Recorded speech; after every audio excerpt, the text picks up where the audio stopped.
Did you know you could have the taste of aloha right out of your air fryer? Today I have the absolute best Hawaiian inspired chicken and rice dinner coming up for you.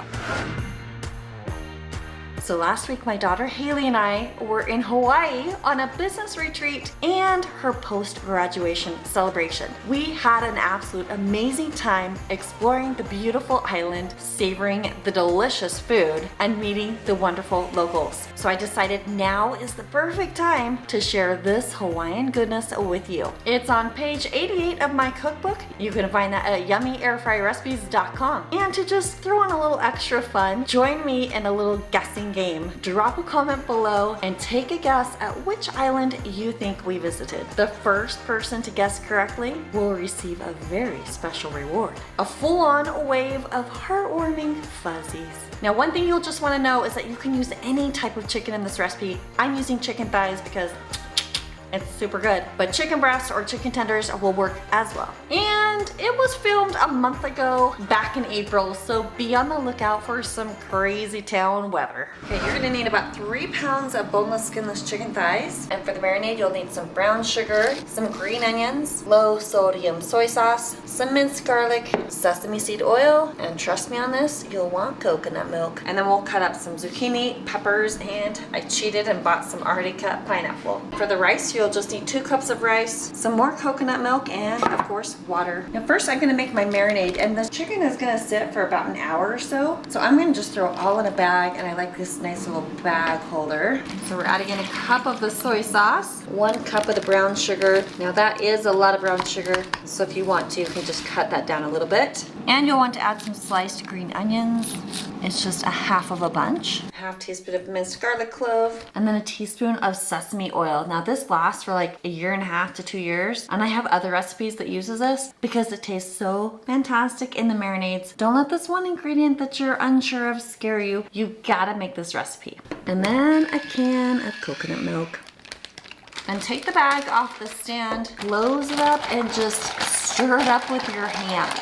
Now I've got my chicken thighs that my sweet hubby trimmed and cut in half for me. And we're just gonna dump all that chicken, 3 pounds chicken, right in this marinade. Then we will slice up our pepper and our zucchini and drop those in your marinade. Oops, and I almost forgot the pineapple.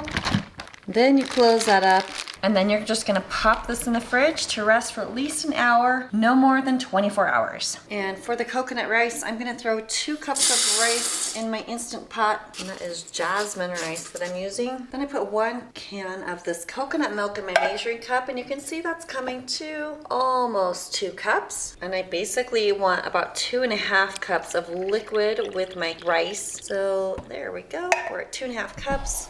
Dump that in, and then I do want to just get a little bit of a stir since it's a little milky here. Close it up, make sure everything is sealed up here, and I'm just going to use the rice setting and let it go. And now it's been naturally releasing for 18 minutes. I usually do 10 minutes. Release the pressure.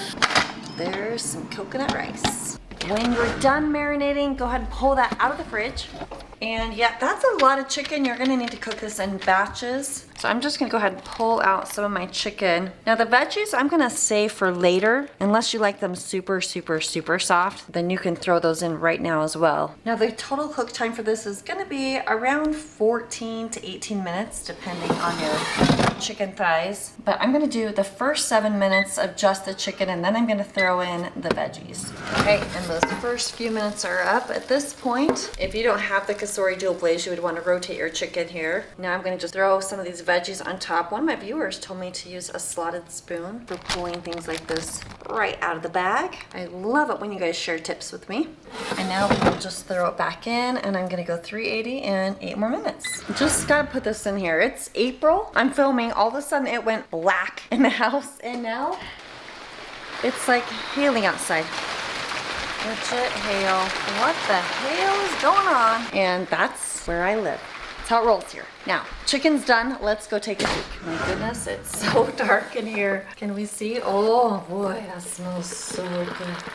There we go. I'm a little bit closer to a window. That is glorious and beautiful. We've got our coconut rice here. And just pop that chicken on. Oh, delicious. That right there. Beautiful and delicious. And we turned the lights on and just look at that food. Look at who's ready to eat that food. Yeah, let's go. So what is this chicken with onion wrapped around it? Nope, it's just Hawaiian chicken. Oh, I see. Miso It's just seaweed. Hawaiian chicken. Just So I say a bite of chicken and yes. well, Okay. that's the veggies. You can eat that with the rice. Ready? Boom. Let me get some chicken. Right? Chicken. Pineapple. Yeah, pineapple, zucchini. So it's like a peppers. Hawaiian feel. All right. It's called Hawaiian chicken. Yes. Huh. I've actually had this before. It's been a while since I made it. You actually loved it. Yeah. Logan, how is it? Busted. Okay. I can guarantee that video I said a 5 out of 5. This has got to be a 5 out of 5. That is just. It made me relax. How good it was. Oh boy. Wow. It's amazing. If you need something that will peacen up your life, make your life peaceful, this right here, ladies and gents, that is impeccable. Impeccable. Yeah. Good job, Mama. And next, try these chicken tacos. And here is a slew of 15-minute recipes just for you. Thanks for watching. I'll see you on the next video.